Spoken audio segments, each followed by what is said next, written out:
All right, it looks like Machine Gun Kelly has been talking to Logan Paul, and there's a video supposedly about some mental health on here of what he's been through in life and the struggles that have happened, especially when it comes to addiction. I'm very curious because I don't know a whole lot about Machine Gun Kelly, but let's get into it because mental health awareness is our thing here at Reaction Therapy. Tom Stevens, your resident psychotherapist.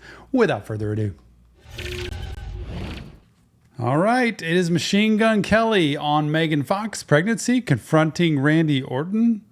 I heard even addiction. Let's check it out. It is. You and Megan, from what the outside seem to have, just really deep connection. It does feel like you guys are like intertwined at the soul. I'm very happy for you guys.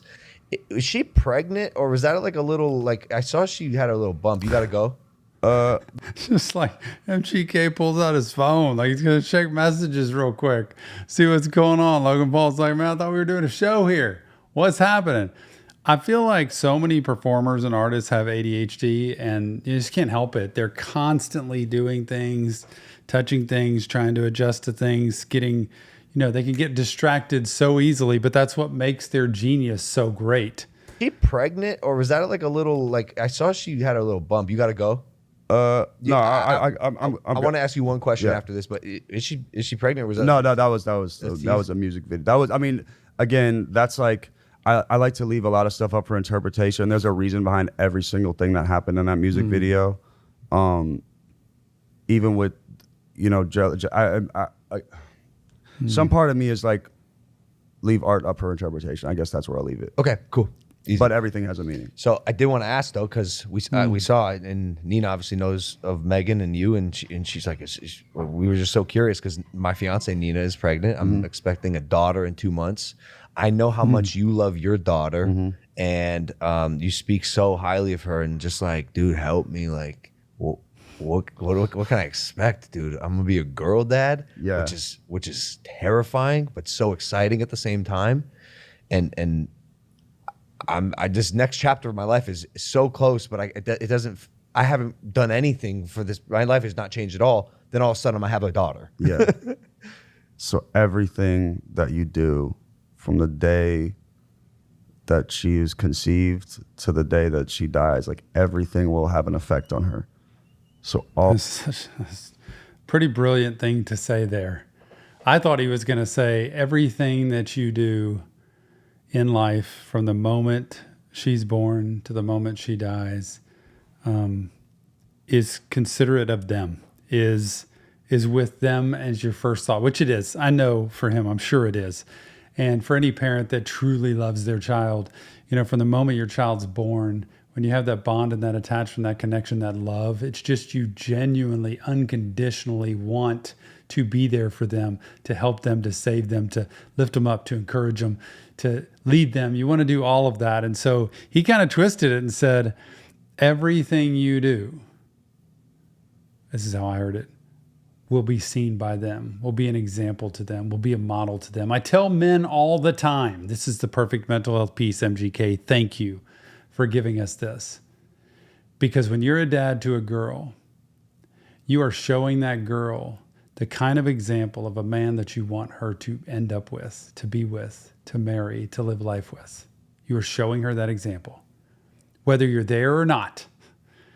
And for every boy dad out there, you are showing him the example of the kind of husband and father that you want him to end up being when he gets married and has children one day. I promise you. Whether you're there or not, it's going to show him that example, whether you're there or not. And when you're there, how you show him love, how you show the boy whether he's worth it and valuable and capable and, able to conquer things and be the best he can be and climb that mountain and really, work to become the best he is or not.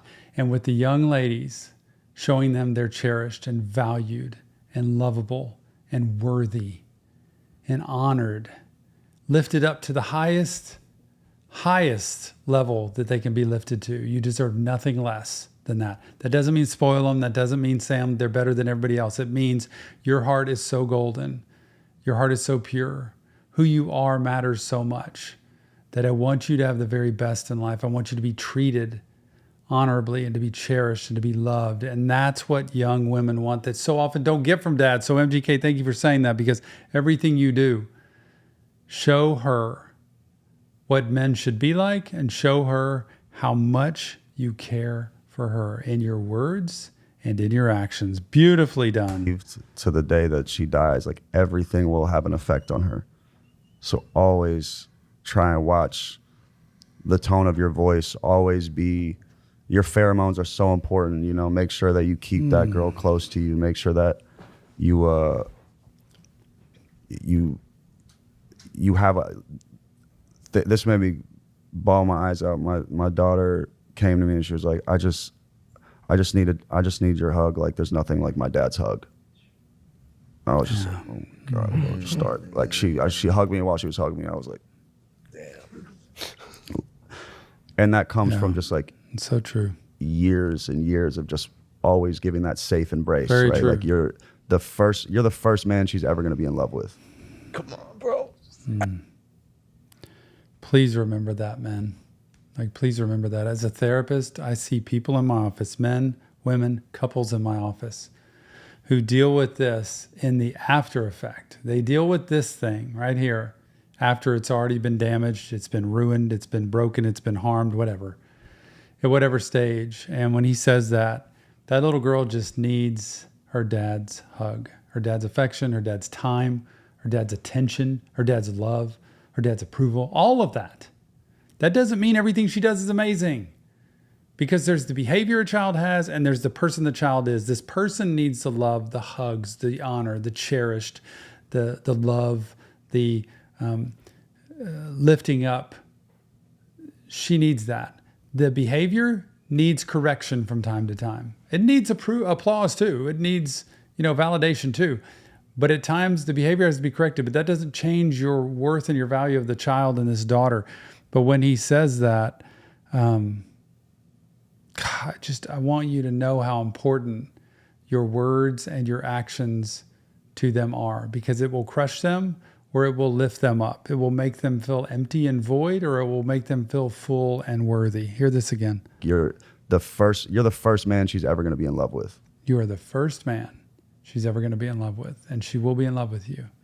So please remember that, and don't let that ever escape your mind if you can help it. Because when you disapprove of who she is as a person, not of her behavior, because you're going to have to correct her and discipline, when she feels like you are disappointed and you disapprove of who she is as a person, that love is crushed, and therefore she looks out other places for it. Come on, bro.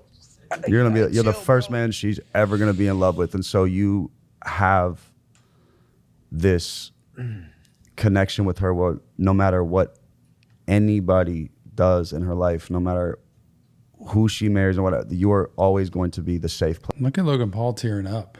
Just like, oh my gosh, like that's heavier than I thought it would be. And I haven't had a daughter. I don't know what that's like.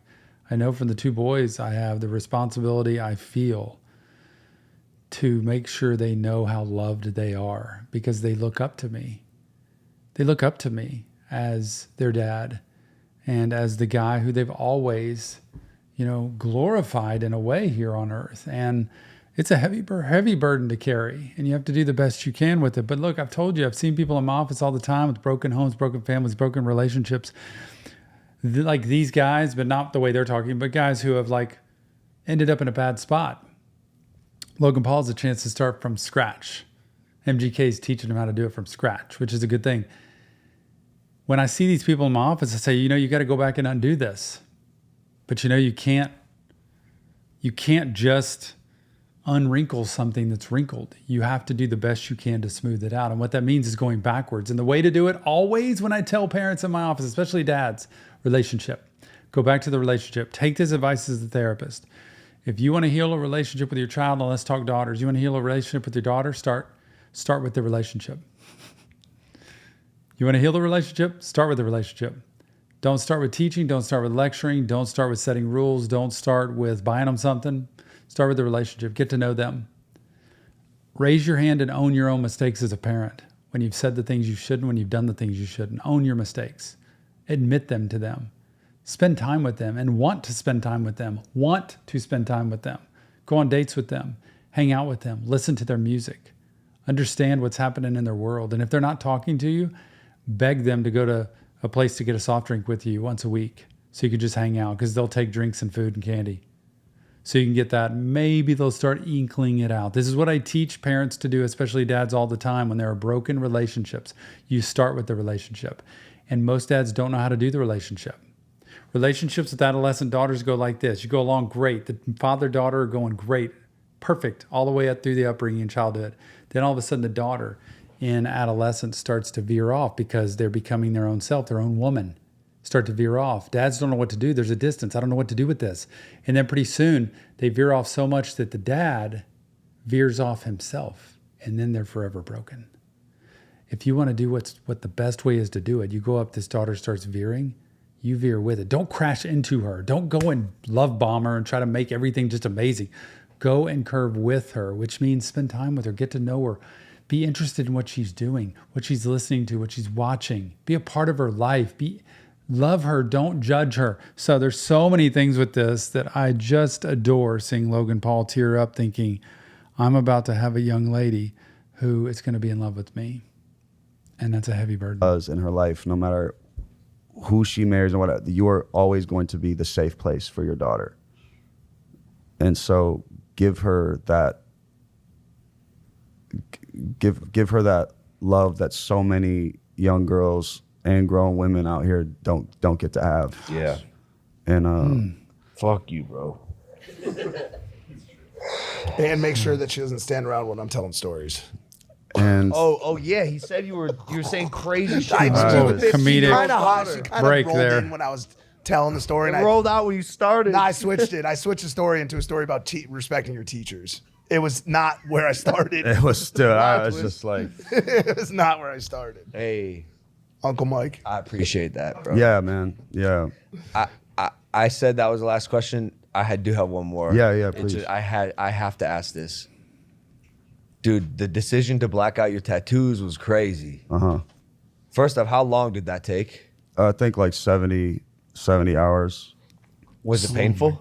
It was the most excruciating thing I've ever went into my life. There was a point where I like gave up and I just felt like I was just dying. Like, I mean, when you have to wake up after 6-7 hours of it, go back, and you're talking about 44 needles, 21 needles, different things, just going over and over again. And plus my body was already tattooed. So essentially you're just tattooing over scar tissue. Yeah. Who did it? Her name's Rox. Got it. Yeah, there was a point on that table where I just was, I felt my body leave my body. I was just like, because what can you do? You can't stop. You have to finish the job. You can't. Yeah. You know, I would never in my life like go under. You know, to like go to. I was gonna say no numbing. So you have to. Dude, I just gave up and gave my body to the gods and was just like, all right, like. Jesus. Okay, so Hit me. then this is the hardest. So he did that all just straight up sober. I don't even know. Is that what they normally do? Because I don't know how they do tattoos like that. But to that much pain, it's almost like you have to dissociate and shut your body down because it's so painful you can't take it. Part of this. How do you make that decision?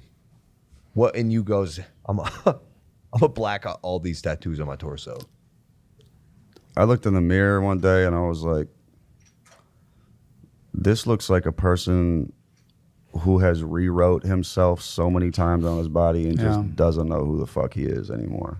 It just looked like straight chaos, right? My chest was just like, I had redone my chest 6 times, dude. Just the chest, let alone like other places, or I'll throw this over this, or throw this over this. It's part of the mental health I talk about when it comes to life, and life is long. So when you get tattoos, you know, they're at a point in time. Especially when you do so much like he said he did, you look at yourself and that's a story of yourself. And he looks at that and it's like, this is a representation of who I am. And I don't like this. What I've become because of all these bits and pieces that I put all over my body here, I don't like anymore. I want to erase. And that's why I want people to understand the choices that we make in life. You know, when you get the tattoos, I mean, I think it can be a really smart thing for him to black all this out, because it allows him to not have to sit there and stare at it anymore and look at the past and be disappointed, disgusted, upset, confused, hurt, angry, whatever it is.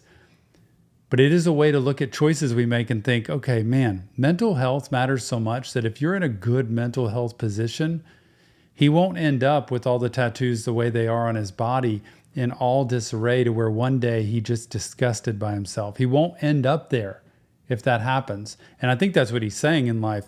I have gotten balance in my life enough to know that who I became, I didn't like.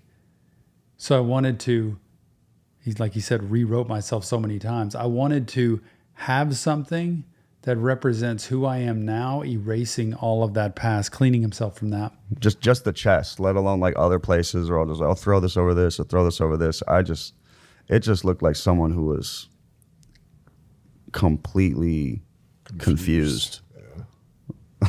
Like your body, right? You gotta treat this like you're writing a journal or something. Imagine if you took a journal and you just kept writing over the same page every day I started getting tattooed when I was 13, so I don't know what is that, 21 years? For 21 years, you just on one page just write different things.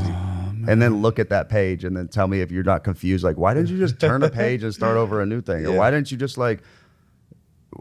just space out the lines? Like that was how I felt. Fair. It's sick. Thank you. It's so sick. When you did it, I was like, bro, fuck. It's not done. I'm obviously a friend and just like a fan of your art, but like you continue to just surprise and impress me. I love watching the journey, bro. Thank you. Yeah. Thank We you, didn't LP. even touch on 27 Club. We don't have to. But or MGK Day. He's a restaurateur. Shit. If you're in Yeah, no, I Cleveland. mean, but it's Coffee Nah, shop yeah, it's too? fine. It's fine. And Okay. great food at it. Yeah. I came and ate all the food yesterday. Yeah, it was nice. It was nice seeing you replace addiction with food. And just going full out of, the way you eat food. I watched you. I was like, this dude's done so many drugs. Damn it. The way you ate food. Isn't that funny? How he levitates that. I was watching you eat food.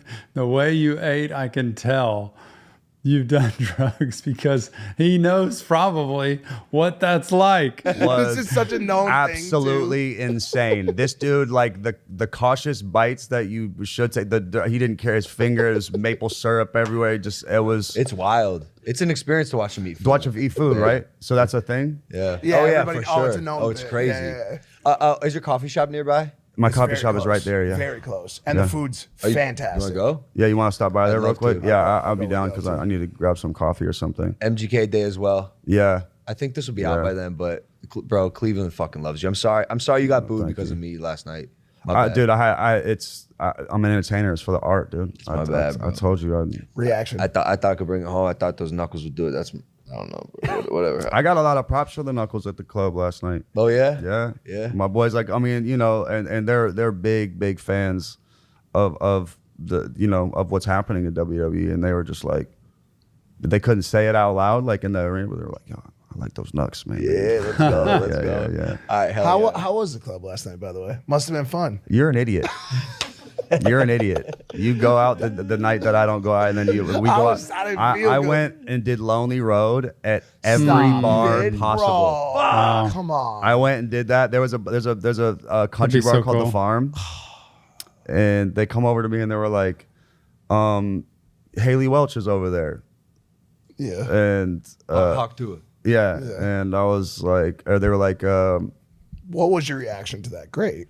Well, that's how the thought in my head of, oh, it's a country bar, Right. And so I was like, oh my god, we should just run Lowly Road tonight. Like, there's nothing better than when you're breaking a record and you just go and just. That's So so I missed cool. the only night Love that I had. You missed a great And night. Slim Missed pissed. a great night. Slim was furious.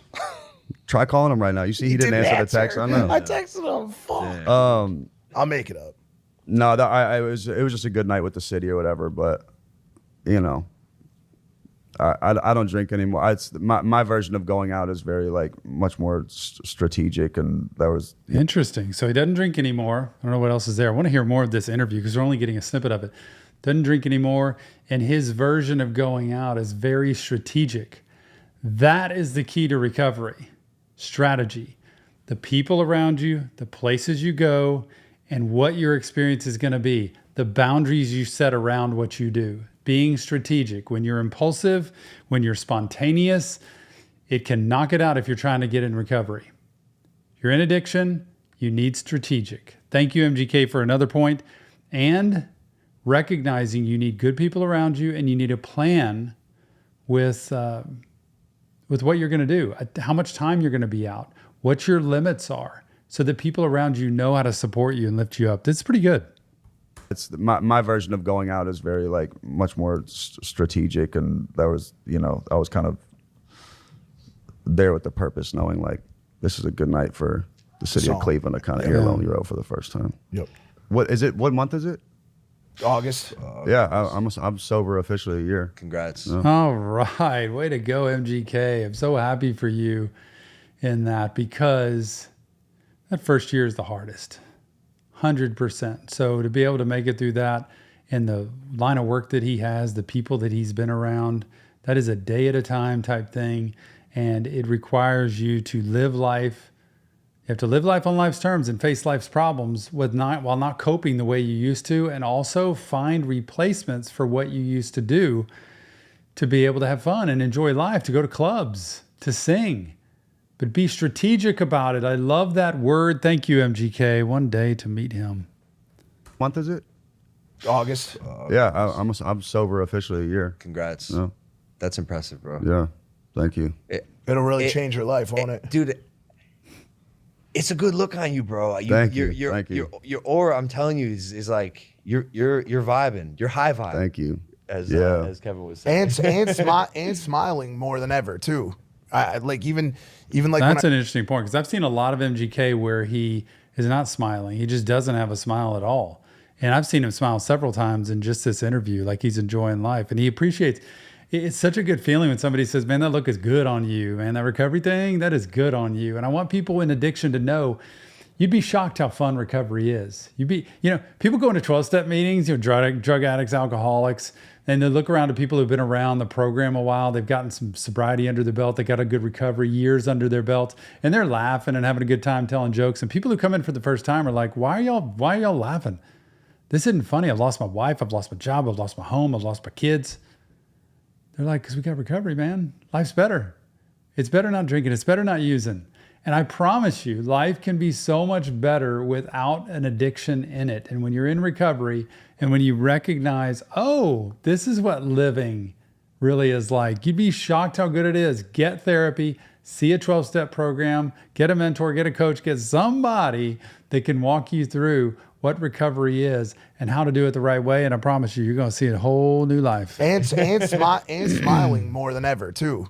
Like even like when I posted that picture of me, you and Jelly from last night, you have all those like Twitter communities, like MGK fans that are just like, he's smiling again. He's always smiling now. He seems so happy. Rare, I guess. That room last night was radiating, bro. Like the three of us together just felt cool, because like I know it's cool to be around people that battle the same demons that I do, and like Jelly obviously has so much of that. I know. Ingrained in him. No kidding. Yeah, it's that journey is constantly bumpy for me.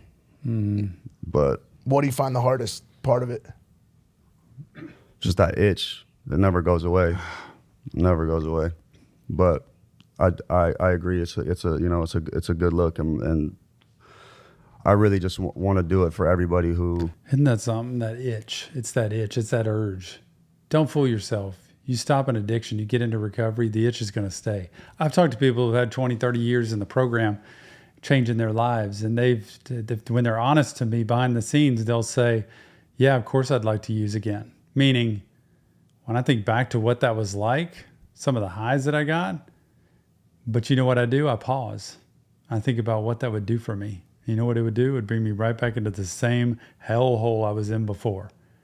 And when you have this pause, this little pause to say, okay, what would using, what would drinking, what would getting that fix mean? What would that mean to me, my friends, my family, my relationship, my children? What would it mean? Because most people that use, they just go straight for the using. They're locked in and they use. But let me tell you something. If you pause for a minute and think about it, and that's what he's saying, this is about a lot more than just me. I do it for myself, and I recognize that it impacts so many other people around me that I want to be there for. And I can't be there if I'm using. Just pause and think about it for a minute. Another good recovery tool for you.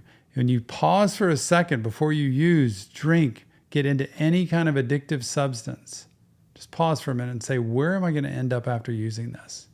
What's life going to be like? It's going to hit you right back in the face again. So it really doesn't fix anything using it. Feels like they can't, because I really took pride in how unsober I was, Like, Yeah. That's the rock star lifestyle. yeah. But What was your drug? Besides all of them, but like your main one. cocaine, codeine. Yeah. Cocaine, codeine. I loved 30s, 15s, perks. Like That's where I lived. those were saucy for sure. Like I would take them in the studio and just rap for days. But I'll be at the house trying to chill right now, getting sober off the alcohol and pills right now. On the mic, I've been sharpening my skills right now, just in case I gotta pick it up and kill right now. I'm rapping like before I had a deal right now. I'm hungry like I never had a meal right now. Got the blues getting green like it's teal right now. Can't get out the game like I'm Jordan Peele right now. And I'm chilling with LP. My shirt's Fred Perry and my underwear LV. My mind's all Gucci and my body's healthy. I I'm love listening it. to the money, Big Mike, let's get wealthy. Sounds good to me. And I'm in Cleveland right next to where hell be. With the telescope, they couldn't see me. I'm stealthy. Mainstream sellout, but can't nobody sell me. I made it out myself. Couldn't nobody help me. Everything is just like thought. All right, gangster, bro. Thanks for doing Hell His this. yeah. mind is No, always going. It's amazing. I didn't want to ask. Finally. Machine Gun Kelly, ladies Yes. and gentlemen. Bro, thanks for coming on. It's been a long time since you came and performed live on episode 100 of Impulsive. Wow. That's awesome. I love that. Machine Gun Kelly being real, being honest, being vulnerable, being transparent about his love for his daughter and what it's like to be a father of a daughter, about his, addiction and recovery from it, about how he lives his life today versus how he's lived it before, and about what goes on in his mind, which is constantly churning and turning. He has so much to offer, so much to give, so much to be for his daughter, for his family, friends, significant other, whoever is in his life. He has a lot to offer. And I tell people all the time, you have people to influence in your life you haven't even met yet. It's important to have recovery in your life. Addiction will bring you down. It will suck your life from you, and it will take every single person around you away from you, to isolate you and to destroy you. So please get help. Mental health matters. It really does. Leave your comments. Let me know what you think about this. And if you have any links to other interviews, I want to see more of this if it has mental health in it. Any other interviews, let me know, because I am up here on Reaction Therapy, ready to react to some mental health videos. We'll see you on the next Reaction Therapy.